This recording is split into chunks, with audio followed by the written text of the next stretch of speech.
Bueno, vamos a empezar con un panorama un poquito para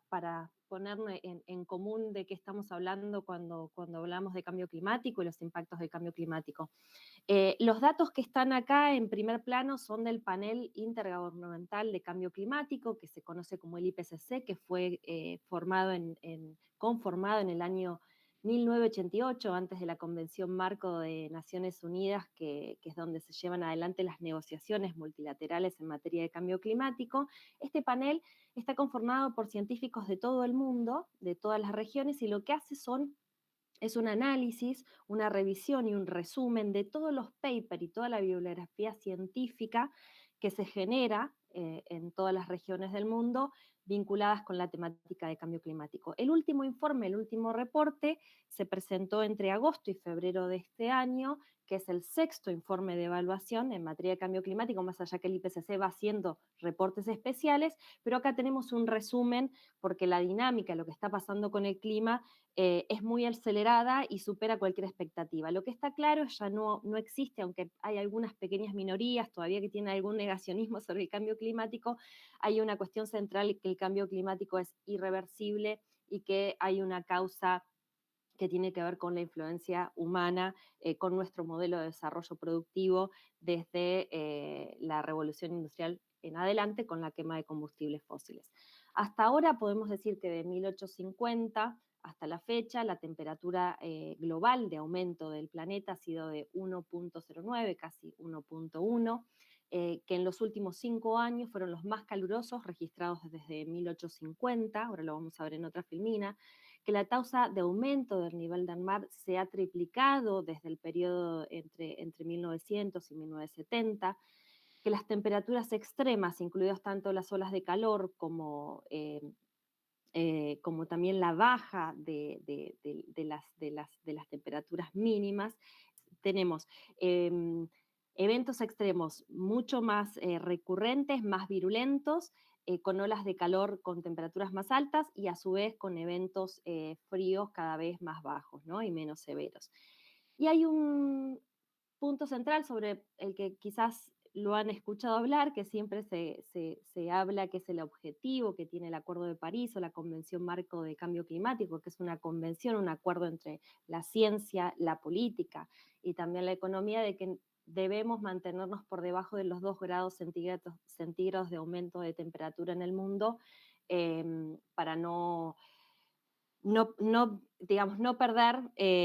ecosistemas, biodiversidad y vidas humanas, ¿no? Es un límite que debemos permanecer por debajo de los 2 grados. Es una convención, hoy estamos hablando que deberíamos tratar de mantenernos en el 1,5 grado de aumento de temperatura, y hasta ahí tiene que ir la planificación, y tenemos muy corto tiempo, ahora lo vamos a ver más adelante, pero acá podemos ver lo que está pasando con el clima. Pueden ver en el cuadro de la derecha que tanto 2016 como 2020 son los 2 años más calurosos desde que se tiene registro de 1880. Y en la figura de la izquierda, que es una estimación hacia atrás, una modelización, se puede ver que cómo la temperatura se ha modificado a lo largo de 2000 años, cómo estamos viviendo un aumento de temperatura récord sin precedente. En el cuadro entre 1850 y 2020 podemos ver una simulación de un modelo si no tuviéramos la influencia de las emisiones de gases de efecto invernadero como consecuencia de la quema de combustibles fósiles, cuál sería la línea de temperatura del planeta de forma natural, y lo que está pasando, lo observado, que lo podemos ver en el cuadro de arriba. Y bueno, y lo que les comentaba antes, que en los últimos 5 años hemos tenido temperaturas récord, y lo podemos observar con lo que está pasando, tanto las olas de calor de este año en Europa, las olas de calor que ha tenido América del Norte, particularmente en Canadá el año pasado, los incendios que han pasado tanto en Australia, los incendios que vienen pasando en California, incendios en la Amazonía también. Estamos ya viviendo claramente los efectos del cambio climático. A escala regional, los impactos en América Latina. La tasa de aumento de la temperatura fue de 2,2 de 0,2 centígrados entre 1991 y 2021 en comparación a 0,1, o sea que se está acelerando. Los glaciares de los Andes han perdido al menos un 30% de la superficie desde la década de 1980, o sea que esto es, digamos, en corto tiempo estamos viendo una aceleración de los impactos. El nivel del mar, la tasa de aumento en la región nuestra está por encima a la tasa promedio global.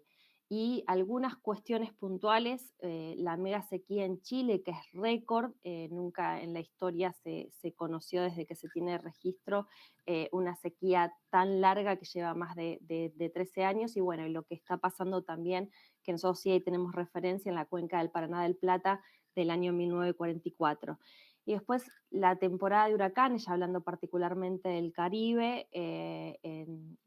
2021 fue la tercera más activa desde la que se tiene constancia de registro en el Océano Atlántico. Y las precipitaciones que hemos tenido de acuerdo al IPCC, en los últimos 50 años se ha aumentado de manera considerable la extremidad y también el ritmo, ¿no? De las olas de calor, de las precipitaciones extremas, particularmente en nuestra región, en Argentina, este año, este verano, tuvimos temperaturas récord en algunas regiones que nunca antes se habían alcanzado temperaturas de semejante calor, en Brasil también, con las olas, o sea que los impactos del cambio climático los estamos observando ya todos los días. Acá un poco hacia futuro, ¿no? Lo que les comentaba sobre el sexto informe del IPCC sostiene que una de las regiones del mundo donde se prevé que los efectos del cambio climático sean más intensos es en América Latina, principalmente olas de calor, la disminución de los rendimientos de los cultivos, particularmente el impacto puede ser más severo en nuestra región, sobre todo porque tenemos un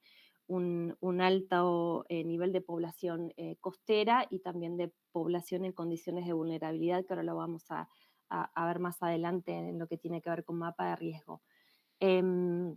estos cuadros podemos ver el tipo de peligros que generan mayor preocupación en América del Sur. Estos son algunos indicadores que se hacen en función de las contribuciones nacionales determinadas que presentan los países dentro de la Convención Marco de Naciones Unidas para el Cambio Climático, que es un poco la hoja de ruta y el estado de situación de los países y cómo cuáles son las metas o los objetivos de reducción y también de adaptación. Bueno, entre ellos podemos distinguir que en base a esos análisis, los peligros que generan mayor preocupación en América del Sur tienen que ver con las crecidas, con las sequías, bueno, con el aumento de temperatura, con cambios en la configuración de las precipitaciones, ciclones tropicales, aumentos del nivel del mar, deslizamientos de tierra e incendios forestales. Y en América Central, bueno, tienen que ver también crecidas, ciclones y aumento de temperatura, sequías, cambio de configuración en las precipitaciones y aumento del nivel del mar. Y después en el otro cuadro, que no los voy a detallar uno por uno, pero que tienen que ver con las esferas prioritarias para la adaptación, ¿no? ¿Qué aspectos se están considerando a la hora de diseñar las medidas y las estrategias de adaptación al cambio climático, particularmente vinculados con agua? Cuando hablamos también de crecida del nivel del mar, tiene que ver también con la implicancia y la afectación sobre los acuíferos y sobre el agua potable para consumo. Lo mismo también cuando veíamos antes del 30% de avance de reducción de los glaciares, están netamente vinculados con el agua potable el agua para consumo, tanto para ciudades como también para nuestros sistemas productivos, teniendo en cuenta que América Latina, una de las principales actividades que están vinculadas con agricultura y que justamente son muy vulnerables a los efectos del cambio climático. Acá para bajar un poquito al esquema de lo que se viene discutiendo en el marco internacional, en las negociaciones multilaterales en materia de cambio climático, que eso después hace que las bajemos a lo que se conoce como las NDC, que son las contribuciones nacionales determinadas, y que eso después determina también los planes sectoriales y también lo que cada ciudad debe aportar en el diseño y en objetivos de trabajo hacia el futuro. Eh, Cuando hablamos de la Convención Marco de Naciones Unidas sobre Cambio Climático, si bien esta convención se inició en 1992 y se ratificó en 1994, lo que pueden haber escuchado últimamente es, bueno, el Acuerdo de París, que es muy conocido, que es un instrumento, esta Convención Marco, que a diferencia del Protocolo de Kioto, que era el otro instrumento anterior, aquí, antes en el Protocolo de Kioto, los países asumían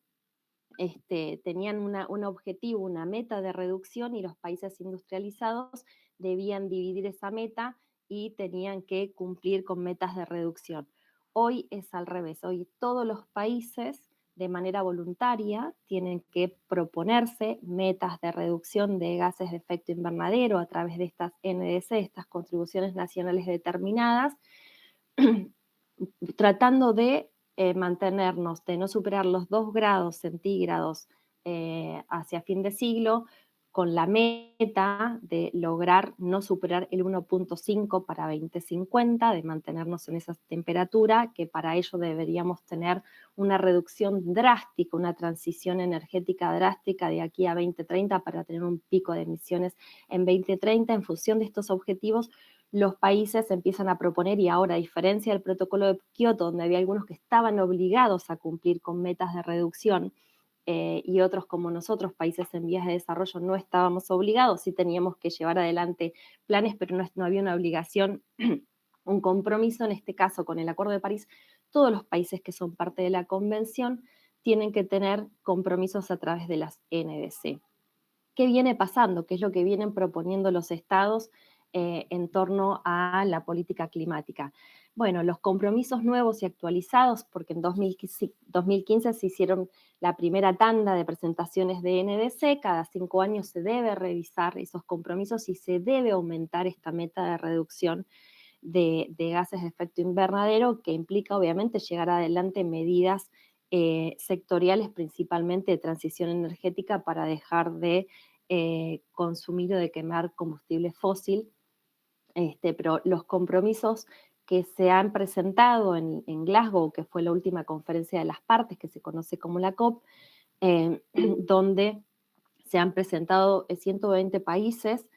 han presentado sus contribuciones, pero esas metas de reducción solo podrían reducir un 7,5% de las emisiones previstas para 2030, cuando lo que necesitamos es una reducción del 55%. O sea que hay una brecha y un gap enorme entre lo que se han comprometido los países para alcanzar la reducción que necesitamos real para estar dentro de este 1,5 grado de aumento de temperatura. Hoy, de acuerdo a lo que se han comprometido los estados partes de la Convención Marco de Naciones Unidas, podríamos estar alcanzando los 2,7 grados centígrados de aumento de la temperatura planetaria para fin de siglo. O sea que tenemos que aumentar la ambición. En Glasgow se requirió y se apeló a que se presenten nuevas NDC antes de 2025, cuando debería ser la nueva meta de revisión. Esto es un poco para tener el marco en el que debemos trabajar y en el que las ciudades deben empezar a actuar con el fin de que logremos alcanzar la carbono neutralidad para 2050, ¿no? Para mantenernos en este 1,5 grados, que siempre cuando hablamos de 1,5, de 2 grados son convenciones, pero sabemos que mantenernos sobre el 1,5 de grados, si bien va a tener impacto sobre ecosistemas y va a tener impacto sobre sobre todo modelo de producción y sobre la producción de alimentos para el mundo, no sería tan catastrófica de estar acercándonos a los 2 grados, sobre todo por el aumento del nivel del mar.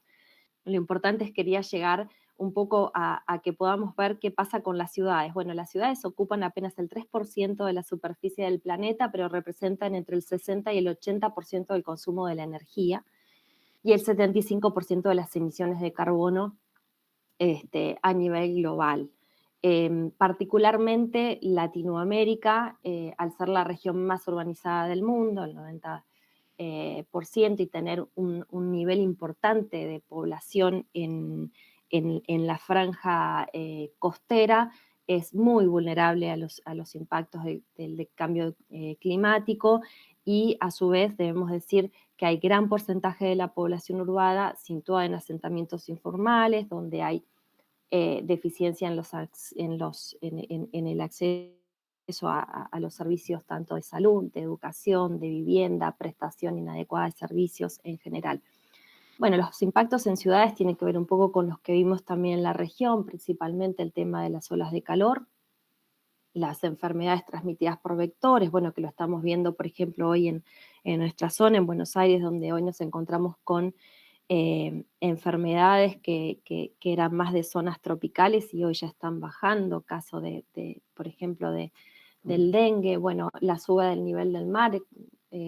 con la implicancia no solamente que pueda generar inundaciones, sino también afectar nuestros reservorios de agua dulce, mayor cantidad de lluvias intensas e inundaciones, periodos de sequía, problemas en el acceso, bueno, al agua potable e intensificaciones de ciclones tropicales, sobre todo pensando en Centroamérica. ¿Qué es lo que pueden hacer las ciudades o qué es lo que se trabaja hoy en materia de acción climática para ciudades? Los planes de acción local están enfocados obviamente en dos etapas, una que tiene que ver con el diagnóstico, y ahí vamos a hablar, y generalmente y son estos los indicadores centrales que se toman a través de los inventarios de gases de efecto invernadero, que tienen protocolos marcos de mediciones, que son protocolos o guías también del IPCC, que después se hacen protocolos que se utilizan a escala local, pero lo que hacen es estimar las emisiones en 4 grandes sectores: residuo, industria, energía, transporte y, en caso de que sea necesario, cambio de uso de suelo, biodiversidad para ciudades. Eso es un poco en línea de base en materia de mitigación. Siempre hablamos que mitigación es la reducción, son las medidas que podemos hacer para reducir las emisiones de gases de efecto invernadero, y cuando hablamos de política de adaptación, tiene que ver más netamente con lo local, con lo territorial, de cómo nos adaptamos a los efectos del cambio climático. Entonces, una vez que se desarrollan estos inventarios, que tenemos esta línea de base para identificar en una región, en este caso en una ciudad, cuáles son los sectores donde más emisiones se producen, a su vez también después se avanza con un mapa de riesgo que tiene que ver con identificar las vulnerabilidades y las amenazas, para luego sí poder empezar a desarrollar, identificar tanto las medidas de mitigación como las medidas de adaptación que deben llevar adelante las ciudades. Un poco aquí para ver mitigación, esto es solo a modo de ejemplo, pero que suele repetirse en las ciudades de nuestra región, cómo están conformados los sectores de mayor emisión. Obviamente en las ciudades el consumo de energía, eh, sobre todo uso residencial, comercial, edificios públicos, representa uno de el sector de mayor emisiones junto con el transporte. Este es el último inventario de emisiones de la ciudad de Buenos Aires, eh, con base creo que es 2018, pero que el inventario se presentó en 2020. Pero bueno, vemos que el residuo representa el 17% de las emisiones, que la energía es el 52% de las emisiones y que el transporte es el 31% de emisiones, y al 4% de emisiones del sector industrial. Acá puse otro esquema de América Latina, y esto es más a escala nacional, no es de ciudades, pero para ver un poquito cuáles son las fuentes de emisiones y cómo va cambiando. Obviamente cuando se habla de territorio, por ejemplo, a nivel nacional en Argentina, una de las fuentes grandes de emisiones es nuestro sector cambio de uso del suelo y agricultura y ganadería, que es después del sector energético el que más emisiones genera.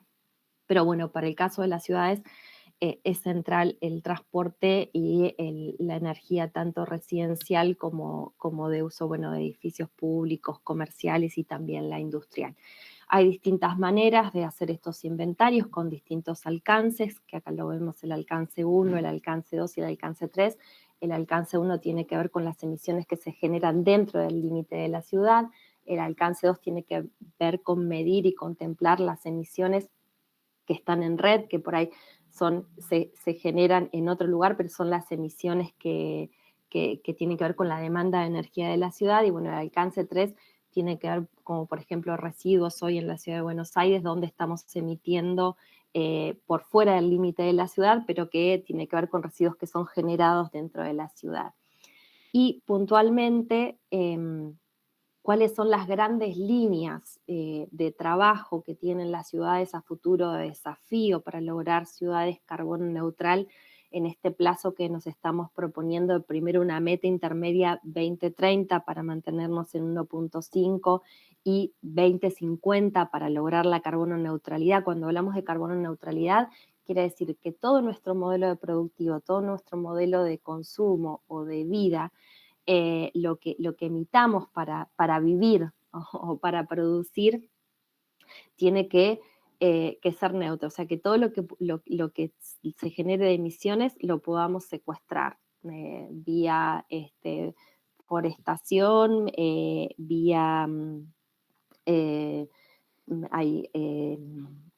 humedales, vía bueno, mitigación de emisiones en diferentes sectores, pero la idea de neutralidad es que tenemos que ir hacia el uso de fuentes limpias de generación de energía y a su vez compensar o secuestrar tratando de restaurar y conservar ecosistemas como bosques, humedales, manglares, que son los que nos pueden ayudar a capturar y a secuestrar el carbono, acompañado obviamente de eficiencia energética. Las ciudades, hay 4 grandes líneas que podríamos definir, obviamente que pueden haber muchas, pero las enfoco en generación distribuida de fuentes renovables y eficiencia energética, creo que lo vamos a ver un poquito más puntual si llegó de qué se trata. El tema de movilidad sostenible, tanto electromovilidad, hoy estamos hablando también del hidrógeno, sobre todo para transporte de carga o transporte pesado, economía circular, que tiene que ver netamente con cambiar el modelo productivo y tratar de reducir lo que tenga que ver con emisiones de residuos y de proceso productivo, y infraestructura verde, acompañadamente, obvio, infraestructura verde y azul, no solamente como mitigación, sino también como adaptación, tanto para horas de calor como para lluvias intensas. Acá sí un poco hacer la recorrida de adaptación, de lo que se trabaja en adaptación en ciudades. Primero es hacer los análisis de impacto en los ecosistemas con la variabilidad climática en base a situaciones pasadas y cuáles podrían ser los cambios a futuro. Hay 4 escenarios, ahora ya hay más, que son 4 escenarios de proyecciones de IPCC que tienen que ver con justamente cuántos gases de efecto invernadero vamos a tener en la atmósfera. De acuerdo a esas trayectorias se pueden determinar distintos escenarios. Hay un escenario bajo, uno drástico, y hay 2 escenarios intermedios de acuerdo a estos gases de efecto invernadero en la atmósfera y cómo van a ir cambiando, aumentando la temperatura, y en base a esos escenarios se pueden proyectar y hacer análisis de estas ocurrencias de eventos, de desastres. Entonces, el mapa de riesgo lo que hace es una combinación de la peligrosidad, de las amenazas, de la combinación de estas amenazas, sean inundaciones, olas de calor, viento, en función de las temperaturas y las proyecciones de emisiones a futuro, cruzadas obviamente con un mapa de vulnerabilidad social. Acá hay una reconocida geógrafa que es Claudia Nattenson, que trabaja hace muchos años y que este índice ha sido tomado a nivel nacional en distintas ciudades y también se ha tomado en la región, que es el índice de vulnerabilidad social frente a desastres, donde se toman distintos indicadores de condiciones sociales, hábitat, educación, economía y este cruce entre las amenazas, que principalmente acá están los ejemplos de el Plan de Acción Climático de Ciudad de Buenos Aires, sobre olas de calor y inundaciones, cómo se van marcando este cruce entre las amenazas y la vulnerabilidad de la población, bueno, cuáles son las regiones que más podrían tener mayor riesgo y en función de este mapa de riesgo, bueno, cómo planificar la adaptación y las mejoras a futuro. Uno de los grandes temas y sobre todo tomando el aspecto eh, de ciudades en épocas de transición energética. Eh, si bien la política energética es a escala nacional y los regímenes de fomento de energías renovables deben darse a escala nacional, hay algunas políticas que tienen que ver netamente con la incidencia local, como es la generación distribuida de energía eléctrica de fuentes renovables. Esto quiere decir que el generador puede ser también puede ser consumidor y generador, entonces que podemos tener generación en nuestras residencias, o esta política acá a escala nacional está pensada para los pequeños usuarios, no es para las grandes industrias que demandan mucha energía, pero es particularmente que pasemos de un modelo centralizado, donde hay grandes eh, zonas generadoras de energía que distribuyen por grandes distancias hacia los centros urbanos la energía, que transportan la energía. Aquí lo que se habla cuando es energía distribuida es que sean pequeños nodos, tanto el usuario, las pymes, los comercios, edificios públicos, puedan ser autogeneradores y que puedan no solamente generar para consumo propio, sino que también se pueda inyectar a la red la energía, el restante que no se consume. Esta política en Argentina tiene una ley nacional que ya lleva la adhesión de 13 provincias, que tenemos 10 megas instalados, que debemos avanzar mucho más rápido, y obviamente eso tiene que ver que también nosotros tenemos un alto nivel de subsidios a los combustibles fósiles, entonces las tarifas hasta el día de hoy han sido regaladas, entonces no nos permite, no llega a ser competitivo y no es posible ni facilita que uno pueda hacer una inversión en paneles para que la vaya recuperando con el pago de la tarifa. Si estuviera realmente sincerado lo que pagamos por energía, este debería ser el norte, ¿no? Que se pudiera generar energía en los hogares, en los comercios, que se pudiera inyectar el restante y esto en situaciones de olas de calor donde hay una gran demanda energética por cuestión de eficiencia, pues se pierde también mucha energía cuando la transportamos de un lugar a otro, también en materia de eficiencia se gana, y siempre hablando de energía distribuida, cuando es de fuentes renovables, es un punto central para poder bajar las emisiones de gases de efecto invernadero de las ciudades, que como veíamos casi el 50% de las emisiones tiene que ver con el consumo de energía de fuente estacionaria. Solamente para ver este estudio, que es de Ciudad de Buenos Aires, del potencial de generación distribuida que tiene en Cava, es un estudio sobre las terrazas, digamos, cuál es la potencialidad que tiene la ciudad de acuerdo a terrazas soleadas para poder, y la superficie, ¿no? Para poder la cantidad de paneles solares, pero para reducir es que el 70%, digamos, si pudiéramos, hay capacidad y digamos, en superficie se podría cubrir de paneles solares la ciudad para generar el 70% que hoy tiene la ciudad en demanda eléctrica actual. Y esto representaría claramente una disminución en todo lo que sea emisiones provenientes del sector residencial. Abajo es solamente mostrar un poquito con lo que está pasando, y eso sí se habla más que a escala local, se habla a escala de distritos, de barrios, de distritos de energía positiva o de distritos térmicos, que son áreas urbanas o grupos de edificios conectados energéticamente eficientes y flexibles que producen cero emisiones netas de gases de efecto invernadero y gestionan activamente un excedente anual de producción local o regional de energías renovables, ¿no? Acá no solamente tiene que ver con la demanda o la generación de energía en edificios, también tiene que ver con la electromovilidad. Bueno, se tienen que dar una serie con lo que tiene que ver con interconexión, con digitalización, que permita hacer un uso no solamente de energía limpia, sino también más inteligente.